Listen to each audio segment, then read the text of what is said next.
नमस्कार दोस्तों, स्वागत है आप सभी का डेली 11 में। कैसे हैं आप सभी?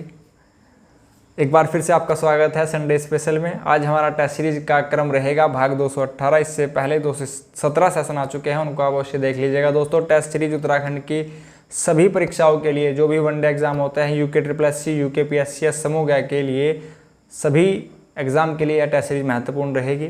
टेस्ट सीरीज में दोस्तों चर्चा कर लेते हैं। जो आप में से नए छात्र हो मैं उनको बता दूँ, टेस्ट सीरीज में कुल 30 क्वेश्चन रहते हैं दोस्तों। 10 क्वेश्चन उत्तराखंड से, 10 हिंदी से, 10 सामान्य ज्ञान से।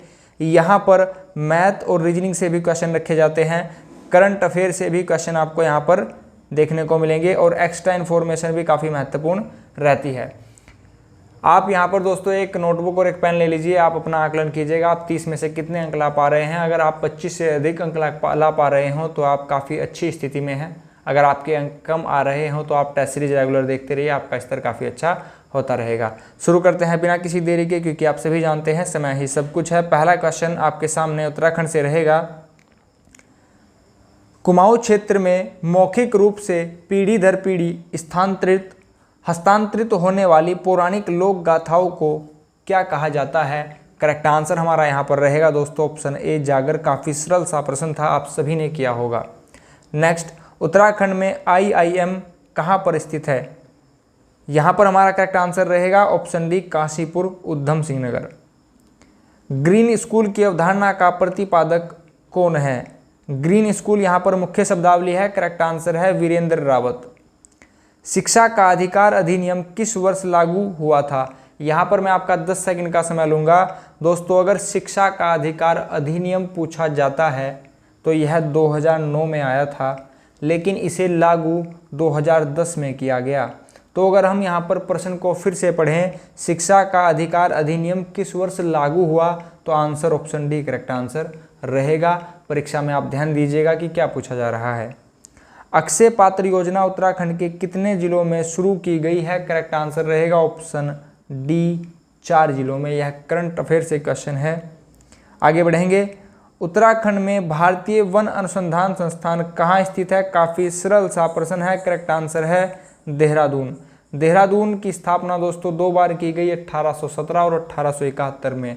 मेरठ मंडल से हम इसे अपने यहाँ पर 1975 में लाए। मैप में आप यहाँ पर देहरादून देख पा रहे हैं। देहरादून की सीमा उत्तरकाशी से स्पर्श होती है, टिहरी गढ़वाल से स्पर्श होती है, पौड़ी से स्पर्श होती है। अगर बात करें यहाँ पर दक्षिण में, आप हरिद्वार भी देख सकते हैं।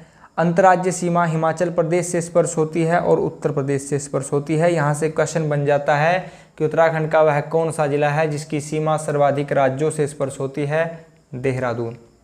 हिमाचल प्रदेश और उत्तर प्रदेश से। अगर देशों से बात की जाए तो फिर आंसर होगा पिथौरागढ़।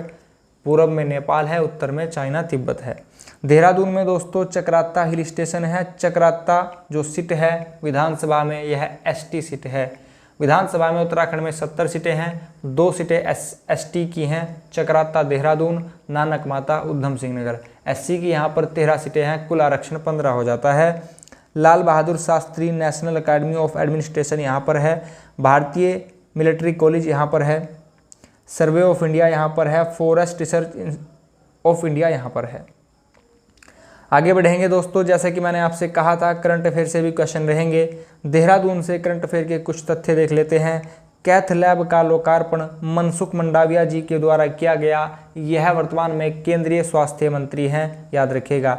तीसरी G20 इंफ्रास्ट्रक्चर वर्किंग ग्रुप की IWG की बैठक ऋषिकेश में आयोजित की गई। ऋषिकेश चंद्रभागा नदी दाहिनी ओर स्थित है। कृषि क्षेत्र में किसानों को सम्मानित किया गया है निरंजनपुर नवीन मंडी CMG के द्वारा, यानी कि मुख्यमंत्री पुष्कर सिंह धामी जी के द्वारा। श्री अन्न महोत्सव 2023 का शुभारंभ हाथी बड़कला में किया गया। यूथ 20 सम्मेलन का आयोजन भी ऋषिकेश में किया गया। सभी महत्वपूर्ण है। पहली वंदे भारत एक्सप्रेस ट्रेन का परिचालन प्रारंभ किया गया। पहले हेल्थ ATM और 42 नेट मशीनों का लोकार्पण भी देहरादून में किया गया। आगे बढ़ेंगे दोस्तों। नेक्स्ट, कुमाऊं केसरी की उपाधि से नवाजा गया। किसे नवाजा गया है? करेक्ट आंसर रहेगा बद्रीदत्त पांडे। कुमाऊं का इतिहास इन्हीं के द्वारा लिखी गई है। चमोली के रेणी गांव में किसके नेतृत्व में वन कटाई के विरोध में आंदोलन चलाया गया? यहाँ पर हमारा करेक्ट आंसर रहेगा ऑप्शन सी गोरा देवी के नेतृत्व में। नेक्स्ट, उत्तराखंड क्रांति दल के प्रथम अध्यक्ष कौन थे? उत्तराखंड क्रांति दल के प्रथम अध्यक्ष डीडी पंत थे, देवी दत्त पंत थे। उत्तराखंड के गांधी के रूप में जाना जाता है इंद्रमणि बडोनी। मुझे उम्मीद है आज आपके 30 में से 30 क्वेश्चन सही हो सकते हैं। नेक्स्ट, उत्तराखंड में बताइएगा दोस्तों आपने कितने अंक अर्जित किए हैं। हिंदी से पहला क्वेश्चन आपके सामने है, वर्तिका शब्द का तत्भव रूप क्या होगा? तत्भव यानी कि हिंदी में से क्या कहा जाएगा? ऑप्शन डी करेक्ट आंसर रहेगा बत्ती। निम्नलिखित में से तत्भव शब्द बताइए कौन सा है? उलूक एक तत्सम शब्द है, कूप एक तत्सम शब्द है, पुस्तक भी एक तत्सम शब्द है। ऑप्शन सी हमारा आंसर रहेगा, ओझा एक तत्भव शब्द है। नेक्स्ट, मिट्टी का तत्सम शब्द क्या होगा? मिट्टी का तत्सम शब्द होगा ऑप्शन ए मृत्तिका। आगे बढ़ेंगे दोस्तों।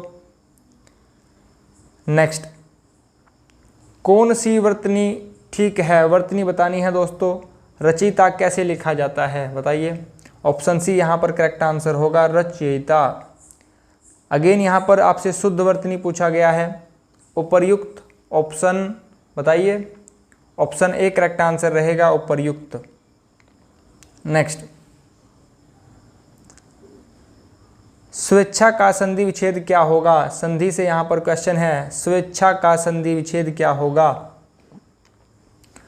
दोस्तों यहाँ पर हमारा पहले बात तो आप ऑप्शन बी एकदम से काट दीजिए, क्योंकि संधि विच्छेद मैंने आपसे बता रखा है, जो आप में से पुराने छात्र हों उन्हें पता होगा। अगर यहाँ पर स्वेच्छा लिखा है तो अगर संधि विच्छेद करेंगे तो सेम वर्ड नहीं आते हैं, यह हमेशा याद रखिएगा। यहाँ पर ऑप्शन सी करेक्ट आंसर रहेगा, स्व प्लस इच्छा। अगर संधि की बात करें दोस्तों, यहाँ पर व के साथ अ और ई मिलकर यहाँ पर ए की मात्रा का निर्माण कर रहे हैं, यानी कि यहाँ पर गुण संधि होगी। अगर कहीं पर ऊपर 2 मात्रा दिखाई दें तो वृद्धि संधि होती है। नेक्स्ट, आपसे पूछा गया है प्रत्यक्ष का संधि विच्छेद क्या होगा? प्रत्यक्ष बताइए। तो ऑप्शन डी तो आप यहाँ से निकाल दीजिए, तो आंसर नहीं होगा। करेक्ट आंसर यहाँ पर रहेगा ऑप्शन ए, प्रति प्लस अक्ष। यहाँ पर फिर से ध्यान से सुनिए। यहाँ पर दोस्तों प्रत्यक्ष में य लिखा है, मैंने आपसे बता रखा है अगर शब्द के बीच में य लिखा हो तो यण संधि होती है। ठीक है दोस्तों, यहाँ पर क्या हुआ? यहाँ पर प्रति का जो ई था और यहाँ पर ई और अ मिलकर यहाँ पर य का निर्माण कर रहे हैं, यह यण संधि होगी।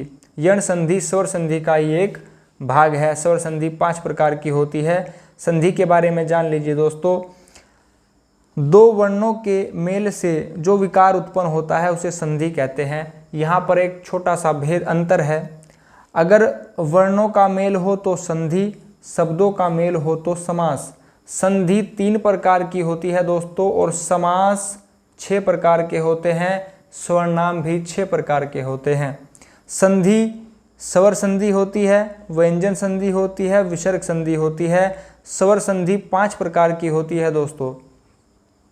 व्यंजन संधि, किसी भी शब्द के बीच में कोई व्यंजन होगा तो व्यंजन संधि होती है, बहुत ही शॉर्ट में बता रहे हैं। विसर्ग संधि में 2 बिंदु लगे होते हैं। स्वर संधि 5 कौन सी होती हैं बताइए? दीर्घ संधि, वृद्धि संधि, गुण संधि, अयादि संधि, यण संधि, यह 5 संधि होती हैं दोस्तों। नेक्स्ट, ए का उच्चारण स्थान बताइए। ए का उच्चारण स्थान कहाँ पर होता है? करेक्ट आंसर रहेगा कंठ तालव्य। कौन सी ध्वनि महाप्राण नहीं है? महाप्राण कौन सी ध्वनि नहीं है? महाप्राण मैंने आपसे बताया है किसी भी वर्ग का दूसरा और चौथा अक्षर होता है महाप्राण, और 1, 3, 5 होता है अल्पप्राण। हिंदी की प्लेलिस्ट में जाकर आप संधि पढ़ सकते हैं दोस्तों, वर्णमाला भी पढ़ सकते हैं, जाकर देख लीजिएगा अगर आपने नहीं देखी है। करेक्ट आंसर यहाँ पर रहेगा ज। कौन सा व्यंजन पार्श्विक है? पार्श्विक होता है ल। और अगर ऐसे ही यहाँ पर पूछा जाए कि लुंठित कौन सा होगा? लुंठित व्यंजन होता है र। ठीक है दोस्तों। नेक्स्ट, सामान्य ज्ञान से आपके सामने पहला क्वेश्चन, प्रधानमंत्री फसल बीमा योजना भारत में किस वर्ष प्रारंभ हुई थी? प्रधानमंत्री फसल बीमा योजना वर्ष 2016। ऑप्शन बी करेक्ट आंसर रहेगा। 2011 की जनगणना के अनुसार भारत के निम्नलिखित केंद्र शासित प्रदेशों में से न्यूनतम लिंग अनुपात बताना है। लिंग अनुपात सबसे कम ऑप्शन ए दमन व दीव। ठीक है दोस्तों। नेक्स्ट, भारत में राष्ट्रीय आय की गणना कौन करता है? भारत में राष्ट्रीय आय की गणना करता है CSO। Option B correct answer रहेगा, केंद्रीय सांख्यिकी कार्यालय। नेक्स्ट, नाबार्ड की स्थापना किस समिति की सिफारिश के आधार पर की गई? करंट अफेयर में मैंने आपको कई बार बताया था दोस्तों, इसका आंसर हमारा रहेगा ऑप्शन ए शिवरमण समिति के द्वारा। नाबार्ड के बारे में जान लीजिए, कुछ अन्य जानकारी है। नाबार्ड की सबसे पहले फुल फॉर्म देखिए दोस्तों, national bank for agriculture and rural development, राष्ट्रीय कृषि और ग्रामीण विकास बैंक कहा जाता है। मुख्यालय इसका मुंबई महाराष्ट्र में स्थित है। स्थापना 12 जुलाई 1982 को की गई, याद रखिएगा दोस्तों। सिफारिश थी शिवरामन समिति की। अध्यक्ष हैं वर्तमान में KV साजी, अध्यक्ष यहाँ पर करंट अफेयर से रहेंगे। नेक्स्ट क्वेश्चन हमारा, 15वें वित्त आयोग में केंद्रीय करों में राज्यों का हिस्सा कितना प्रतिशत निर्धारित किया गया है? 15वें वित्त आयोग की बात की जा रही है। करेक्ट आंसर रहेगा ऑप्शन बी 41%। अगर यहाँ पर पूछा जाता कि 14वें वित्त आयोग ने यह कितना किया था तो 42%। यहाँ पर शब्दावली आई है वित्त आयोग। वित्त आयोग के बारे में जान लीजिए दोस्तों।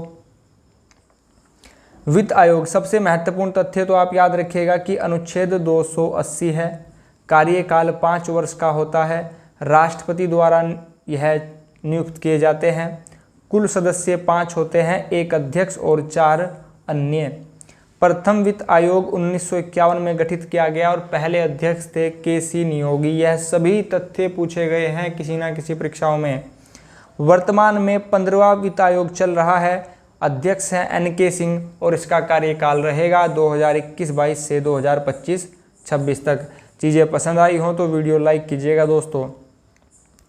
वित्त वर्ष 2022-23 के दौरान उच्चतम FDI इक्विटी प्रभाव प्राप्त करने वाला शीर्ष राज्य कौन सा है? करेक्ट आंसर हमारा यहाँ पर रहेगा ऑप्शन डी महाराष्ट्र। ठीक है दोस्तों, यह क्वेश्चन भी करंट अफेयर से रहा हमारा। महाराष्ट्र की आप यहाँ पर लोकेशन देख लीजिए, भारत के पश्चिमी तट पर स्थित है। मैंने आपसे करंट अफेयर में काफ़ी बार बताया है कि पश्चिमी तट को सह्याद्री भी कहा जाता है। पश्चिमी तट को 16 डिग्री उत्तरी अक्षांश 2 भागों में विभाजित करता है और यह गोवा से गुजरता है। हम बात कर रहे थे महाराष्ट्र की। महाराष्ट्र की सीमा दक्षिण में गोवा, कर्नाटक, तेलंगाना, पूर्व में छत्तीसगढ़, उत्तर में मध्य प्रदेश, गुजरात, दमन, दीव, दादर नगर हवेली, पश्चिम में यह सीमा अरब सागर से स्पर्श होती है। महाराष्ट्र से यहाँ पर अन्य जानकारी, राजधानी मुंबई है। सेलसाट द्वीप पर स्थित है, टापुओं का नगर कहा जाता है। लोकसभा से यहाँ पर 48 सीट है, राज्यसभा से 9 सीट है। सह्याद्री टाइगर रिजर्व यहाँ पर है, Navegaon tiger reserve, Melghat tiger reserve, bore tiger reserve. सबसे महत्वपूर्ण यहाँ पर रहती है दोस्तों लोनार झील, याद रखिएगा। पेंच टाइगर रिजर्व महाराष्ट्र के साथ साथ मध्य प्रदेश में भी स्थित है। महाराष्ट्र से यहाँ पर कुछ करंट अफेयर के तथ्य हैं, देख लीजिए। मुख्यमंत्री हैं एकनाथ शिंदे, राज्यपाल हैं रमेश बैस। पहला MCA बार्च तैनात किया गया है मुंबई में। ग्लोबल फार्मास्यूटिकल क्वालिटी समिट का 8वां संस्करण मुंबई में आयोजित हुआ। PM मित्र पार्क का वर्चुअली उद्घाटन यहीं पर किया गया महाराष्ट्र में। सुशासन विनियमों को मंजूरी देने वाला महाराष्ट्र देश का पहला राज्य है, इंपोर्टेंट तथ्य रहेगा। ग्लोबल मैरीटाइम इंडिया समिट 2023 पूर्वावलोकन समारोह मुंबई में आयोजित किया गया। नॉर्थ चैनल को पार किया है अंशुमन झिंगरन ने और यह सबसे कम आयु के हैं और यह नई मुंबई से हैं। नेक्स्ट, निम्नलिखित में से वर्तमान में भारतीय रिजर्व बैंक के गवर्नर कौन है? करंट अफेयर से क्वेश्चन है, आप इसका आंसर जानते होंगे अगर आप करंट अफेयर का सेशन डेली बेसिस पर ले रहे होंगे। करेक्ट आंसर छात्रों ने बता भी दिया होगा, शशिकांत दास। RBI के बारे में यहाँ पर जान लीजिए दोस्तों। RBI यानी कि रिजर्व बैंक ऑफ इंडिया, स्थापना पूछी जाती है 1 अप्रैल 1935। यहाँ पर 1 सेकंड का समय लगाइएगा। स्थापना 1935 में हुई थी। अगर आपसे अधिनियम या फिर एक्ट पूछा जाए तो 1934 आंसर होगा, जल्दी में मत रहिएगा दोस्तों।